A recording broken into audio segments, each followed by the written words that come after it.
Olá, seja bem-vinda, seja bem-vindo ao Capital Natural, que agora também é podcast. Na semana passada, o presidente Biden sancionou um pacote de 1 trilhão e 200 milhões de dólares para a infraestrutura e empregos norte-americanos. O plano ainda não contempla os aspectos sociais e ambientais da proposta inicial, que foram retirados para aprovação no Congresso, mas já dá o tom de uma mudança de paradigmas econômicos na maior economia do planeta. E pelas bandas de cá, como é que nós estamos nos orientando? A maior parte dos setores produtivos do Brasil, ao menos pelo que apresentaram no pavilhão oficial do Brasil na COP26, parece alinhada a essa redefinição de paradigmas. O objetivo do desenvolvimento sustentável número 9 nos orienta na direção de construir infraestrutura resiliente, promover a industrialização inclusiva e sustentável e fomentar a inovação. Quais as perspectivas de seguirmos nessa direção, a direção que as grandes potências do mundo estão tomando a partir de 2023? Para esse debate, estamos recebendo hoje a Adriana Marotti, livre docente em administração e professora de produção e operações na FEA-USP, doutora em engenharia e de produção pela Universidade de São Paulo, e Bruno Luque, diretor técnico da Confederação da Indústria e Pecuária do Brasil, e Roberto Veras, diretor de sustentabilidade da Combil, uma empresa do setor de infraestrutura energética. Bem-vindos ao Capital Natural. Adriana, eu começo com você te perguntando um pouquinho da sua trajetória. Como é que a administração começa a encontrar a produção e aí como é que essa história entra em você também na sua carreira? Bem, minha carreira começou antes de uma maneira mais diferente ainda. A minha graduação foi em engenharia química. E quando eu saí da universidade, eu trabalhei na indústria de papel e celulose, depois na indústria automotiva, e aí que eu voltei para a carreira acadêmica. Aí fiz o mestrado e o doutorado em engenharia de produção, e acabei tendo essa oportunidade na FEA em 2011 na área de produção e operações, onde eu venho pesquisando inovação e sustentabilidade, agora mais com transições para sustentabilidade e economia circular, tanto sobre mobilidade e cadeias de suprimentos também circulares.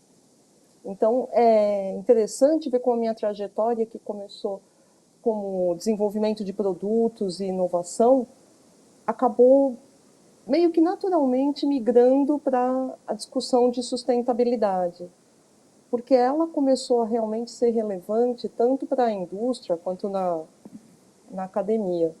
Bruno, seja bem-vindo. Você é formado em zootecnia. Como é que a zootecnia da sua formação entrou para a direção técnica da CNA e o tema de tecnologias sustentáveis entrou na sua vida? Olá, Pablo, tudo bem? Bem, acho que a formação de zootecnia, ela visa a melhoria da produção animal. E hoje, quando a gente fala em produção animal, agricultura, o agronegócio como um todo, há uma forte relação com a produtividade, né, com os ganhos tecnológicos, e não tem como fazer, né, o produtor hoje ter sucesso se ele não tiver aliado às práticas sustentáveis. Então, o setor hoje do agronegócio é um setor que está estritamente ligado à produção, ao uso de tecnologias e à preservação. Então, foi algo praticamente como natural, né, no início da minha formação, né, trabalhando muito mais com a área de produção, de gestão de propriedades, e depois na CNA trabalhando nas questões ligadas à cadeia como um todo, as políticas públicas para o setor, a questão do crédito, assistência técnica, né, e das próprias práticas sustentáveis, como a gente poderia fazer para fomentar isso. Acho que é algo que veio se complementando aí ao longo dos anos. Roberto, você é diretor de sustentabilidade da Combil. Eu apresentei em uma linha o que é a Combil, mas eu queria que você desse mais explicações, fizesse uma breve apresentação aqui, por favor. Obrigado, Pablo.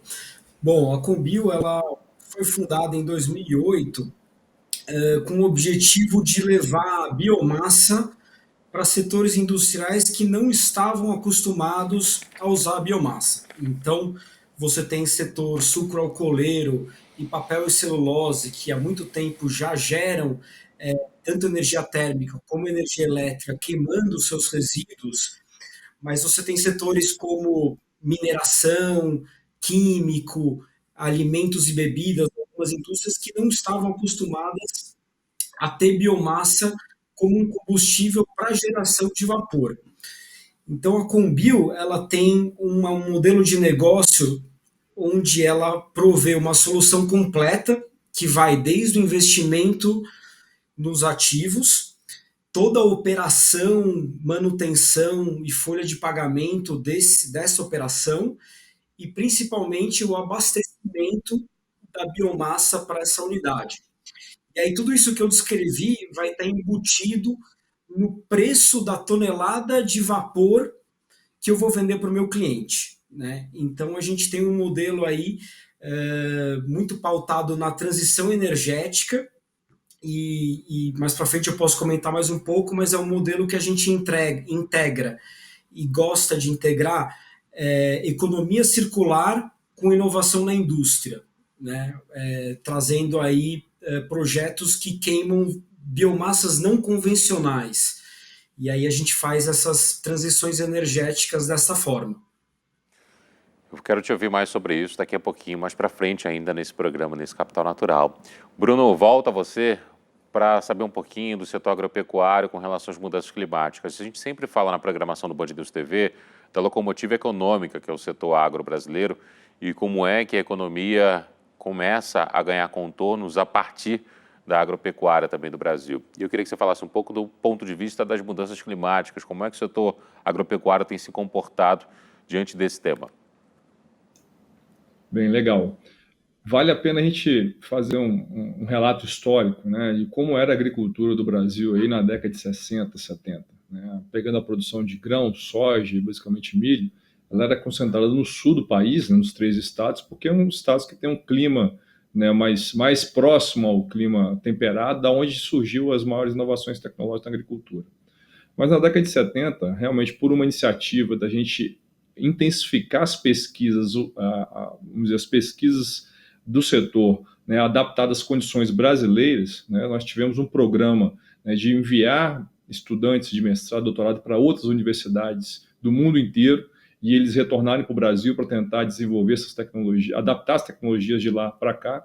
Foi criada a Embrapa também nessa época, né? E com isso nós conseguimos desenvolver tecnologias de produção em regiões que não eram teoricamente aptas naquela época, né? Como o Cerrado.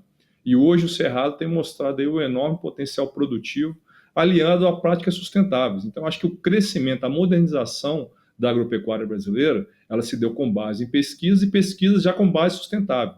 As pesquisas foram trabalhadas, né, incorporando mais matéria orgânica em solos mais pobres, né, trabalhando tecnologias como a fixação biológica de nitrogênio, o próprio plantio direto, né, e outras mais que ganharam força de lá para cá, e com isso outras tecnologias foram surgindo, né, e complementando. Então hoje nós temos uma agropecuária, né, que pode-se dizer que ela é única, porque ela tem um modelo tropical, ela pegou o que tinha de melhor no clima temperado, e conseguiu traduzir isso para o solo tropical, para as condições, e hoje nós temos uma vantagem competitiva que é quase fazer 3 safras no mesmo ano, em que pese os países, né, principalmente de clima temperado, fazem uma, tem um inverno rigoroso, com neve, que às vezes não consegue fazer mais de uma. Então hoje nós conseguimos fazer isso graças à pesquisa, né, graças à tecnologia e principalmente ao empreendedorismo dos produtores, né, que saíram do sul do país, para o centro-oeste, hoje para regiões, né, do Mato Piba, que pega ali um pedaço do Nordeste e da região Norte. Então, nós tivemos uma migração, né, levada pela agricultura, que não só ajudou a trazer tecnologias hoje que é referência para o mundo na questão da sustentabilidade e da produtividade, como ajudou a desenvolver o interior do Brasil. Né? Cidades que, teoricamente, não existiriam, foram construídas porque o setor chegou e se desenvolveu nessa região. E os próprios produtores ajudaram a construir, né, estradas, escolas e outras questões ligado. Então, acho que isso ajudou também a você interiorizar mais o Brasil, né, algumas regiões brasileiras, desenvolver essas regiões, aumentar o IDH, né, que eu acho que é um ganho do setor agropecuário que às vezes a gente não consegue captar. Né? Fala-se muito em PIB, né, em exportações, mas esse ganho social, né, que faz parte do tripé da sustentabilidade, né, o econômico, social e ambiental, talvez ele seja pouco comentado. Então, acho que o setor ele tem uma base sustentável muito forte, né, nesses 3 pilares, e principalmente na questão social do desenvolvimento do interior do país, geração de divisas, né, e crescimento, né, de uma forma mais abrangente. Então, acho que, assim, para concluir, né, acho que hoje o Brasil ele tem condições, né, de dar bons exemplos para o mundo, né, porque ele soube aliar muito bem os recursos naturais que ele tinha com uma fundamentação muito forte em pesquisa e tecnologia, né? E isso é a base que a gente acredita que vai, inclusive, nos ajudar nos problemas futuros que estão aí, né, que essas em relação às mudanças climáticas e outros tipos de adequação que o setor precisa ser feito de acordo com a demanda do consumidor. E te ouvindo, eu fiquei curioso para saber uma coisa. O Rio Grande do Sul, por exemplo, passou por uma estiagem fortíssima há pouco tempo. O Paraná, agora em 2021, com os rios quase que secando. São Paulo também. Novas práticas estão sendo colocadas aqui no Brasil por conta da seca, por conta de eventos extremos? Com certeza, né? Essas regiões, historicamente, são regiões que nós temos um bom índice de chuvas, só que devido ao fenômeno climático Laninha, né, que foi 2 anos seguidos, e a gente está vendo aí, teoricamente, uma terceira vez esse ano, que pode realmente acometer essas regiões novamente, tem impactado, né, a produtividade desses produtores, dessas regiões. E o que nós temos feito, aí, principalmente na questão de recursos hídricos, né, o Brasil tem um potencial imenso, né, a trabalhar áreas irrigadas. Hoje nós temos 8 milhões, né, de hectares irrigados, com potencial, segundo a ANA, de um dia para o outro aumentar mais 13 milhões.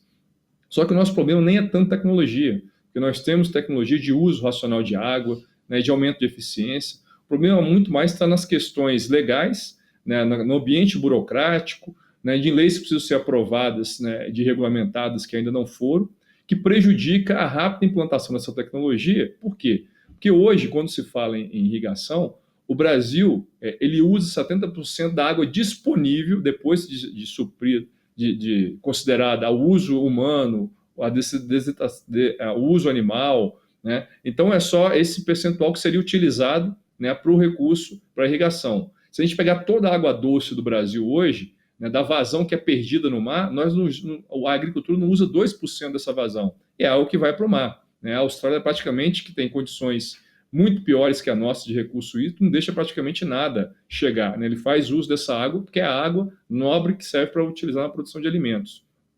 Então nós teríamos condições de avançar muito. A região sul do Brasil é uma região que já tem feito um trabalho forte de reservação de água e de irrigação, né? E tem outra política pública que tem ajudado muito e ajudou nesses anos de seca, que foi o uso do seguro rural, né? Hoje o governo ele tem um zoneamento agrícola de risco climático, que a gente chama do ZARC, que são avaliações metodológicas para cada cultura no Brasil, de acordo com a sua região, para exatamente o produtor saber, né, os riscos que ele vai ter para plantar em determinadas épocas. Então, isso tem feito com o trabalho, junto do Ministério da Agricultura com a Embrapa, calibrado essas análises, melhorado cada vez mais essa informação ao produtor, até para ele mensurar o risco e poder se proteger, né, via um seguro rural, por exemplo, né, que foi algo que essas regiões, né, conseguiram fazer muito bem e amenizar esse impacto negativo, né, do clima. Adriana, eu abri a nossa conversa citando o exemplo do presidente Biden nos Estados Unidos, que assinou um pacote trilionário, contou com a aprovação de republicanos e democratas, e aí até no ato de assinatura, republicanos e democratas estiveram juntos, algo que não é muito comum, mas tem um setor que é muito caro aos Estados Unidos, que é o setor automotivo. E aí eu queria a sua visão sobre as tendências do setor automotivo no ambiente sustentável, como é que esse setor, principalmente, tem sido afetado e tem reagido às práticas sustentáveis.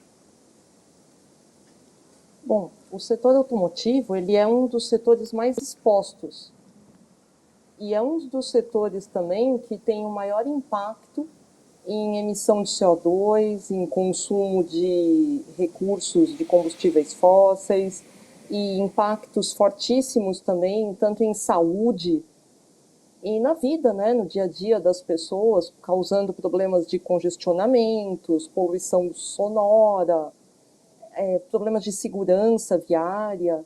Enfim, é um setor em que se pese a importância dele para a construção da sociedade como temos hoje, também criou uma série de problemas.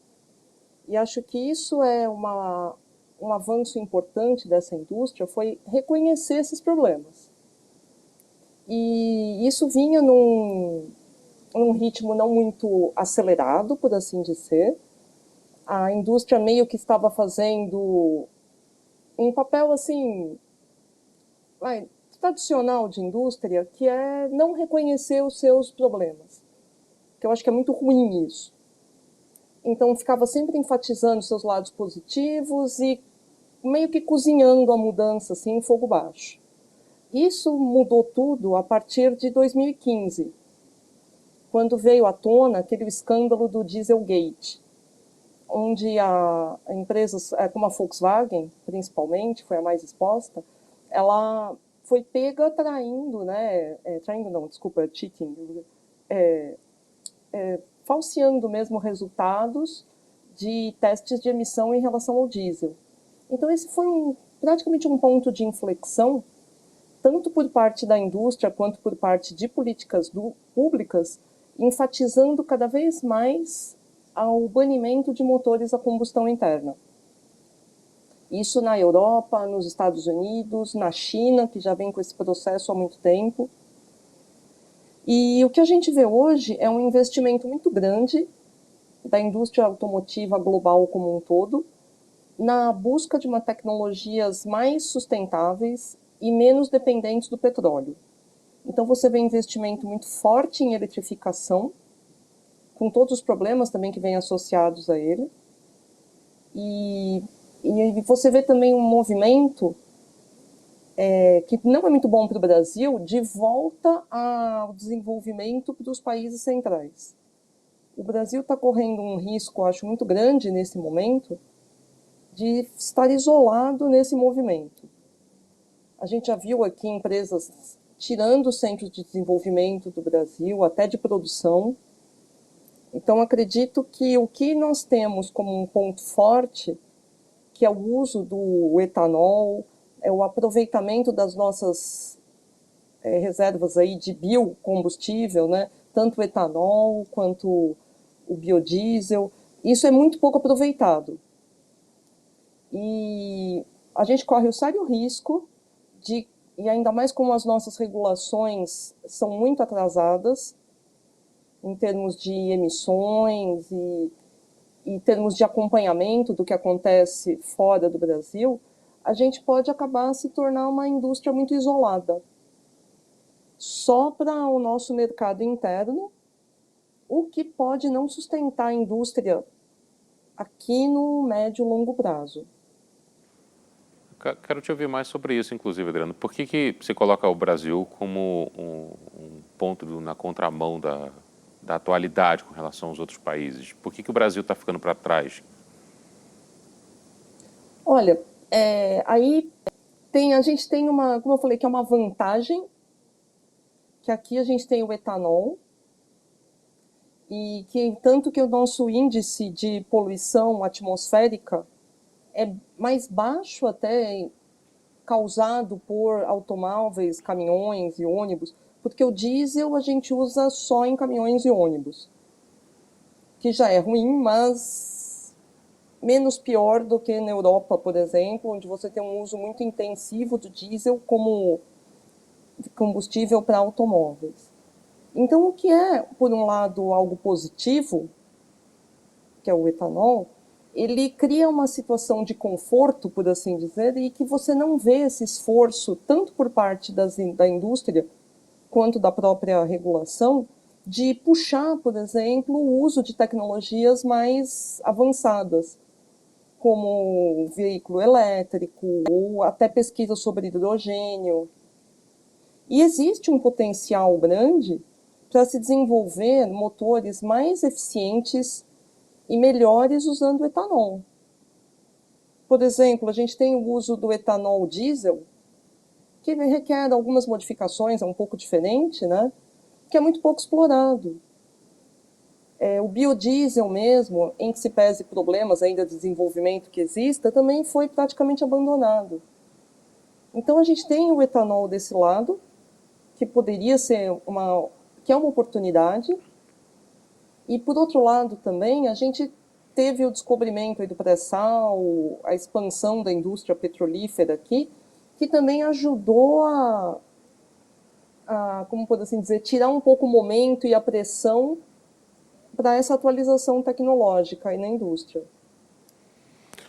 Quero te ouvir mais sobre a ideia de trocar um carro, por exemplo, movido a gasolina ou a álcool pelo setor elétrico, mas antes eu queria ir ao Roberto.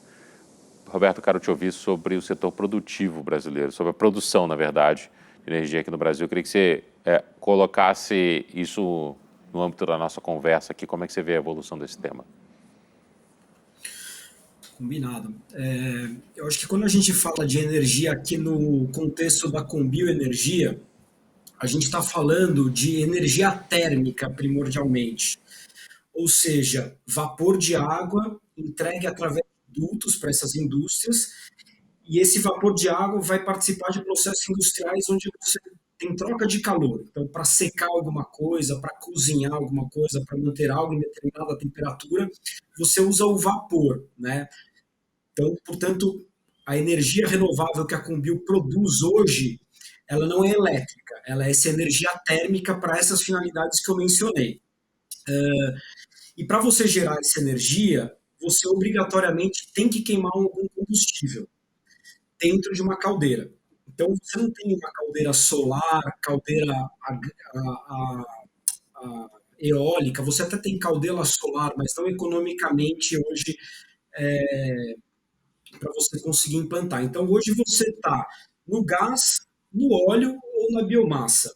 E a biomassa, ela é a única fonte renovável desses três. Então, quando a gente está falando desse panorama de energia térmica dentro das indústrias, a imensa maioria das indústrias ainda estão no gás ou no óleo, né? E a gente vê assim um movimento relativamente devagar para mudar para a biomassa.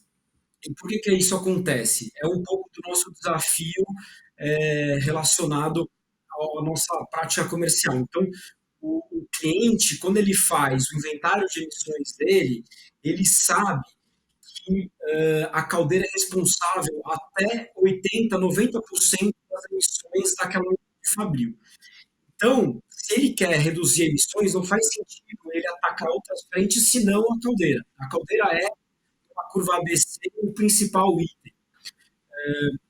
No entanto, você migrar de uma caldeira a gás ou a óleo para biomassa, a caldeira biomassa dá muito trabalho. É uma operação complexa, você tem que fazer uma gestão de abastecimento, você está queimando resíduos 24 horas por dia, 7 dias por semana. Então, é uma operação complexa que, apesar do benefício econômico e ambiental, o cliente acaba relutando em fazer isso por conta própria. Por outro lado, fazer com a Combio significa terceirizar esse setor da fábrica, e ao terceirizar esse setor da fábrica, ele me dá o poder, por exemplo, de eu parar a fábrica dele num caso de desabastecimento. Então, o cliente não fica nesse dilema, fazer por conta própria ou terceirizar. E o que a gente vê anos se passam e o cliente não toma essa decisão, permanece no combustível fóssil e não desfruta desse ganho econômico, desse ganho ambiental e até dos créditos de carbono que essa transição energética gera. Depender de recursos renováveis, como a água, por exemplo, garante o status de limpeza? No caso da água, na nossa atividade, a gente fica reutilizando a mesma água várias vezes porque se trata de um circuito fechado. Então, o cliente tem uma estação de tratamento de água, ele me manda essa água, eu transformo ela em vapor, eu remeto esse vapor para ele, ele vai usar a caloria contida no vapor, o vapor vira água, é tratado e volta para mim. Então, no modelo de negócio da Combio, a gente não tem um consumo de água intensivo, a gente usa a água é a principal matéria-prima para o vapor, mas é uma água que vai e volta várias vezes. Né? Então, você tem esse aspecto também de reciclagem da mesma água, porque no fim do dia a água é apenas um meio pelo qual o calor chega até o cliente para esse processo produtivo. Quero agradecer a participação de vocês três na primeira conversa nossa sobre a indústria, a inovação sustentável nesse planeta, a partir da COP26. Inclusive, será o tema do nosso próximo programa, COP26. Eu quero ouvi-los sobre como é que vocês observaram o evento que aconteceu na Escócia. Nós já fizemos uma cobertura especial no Band News TV aqui no Capital Natural. Agora a gente apresentou temas que inclusive estiveram na COP26 e na semana que vem eu quero ouvi-los sobre a COP propriamente dita. Quero agradecer muito aos três pela participação, a Adriana, ao Bruno e também ao Roberto. E quero agradecer a você que está em casa também, que nos acompanhou durante a semana ou que está nos ouvindo nos tocadores de podcast. Fique à vontade para também participar da nossa programação. Quero agradecer a Adriana Marotti, professora de Produção e Operações, livre docente em Administração, professora de Produção e Operações na FEA-USP, doutora em Engenharia de Produção pela Universidade de São Paulo, o Bruno Luque, diretor técnico da Confederação da Agricultura e Pecuária do Brasil, e Roberto Vera, diretor de sustentabilidade da Combio, que é uma empresa do setor de infraestrutura energética. Até semana que vem.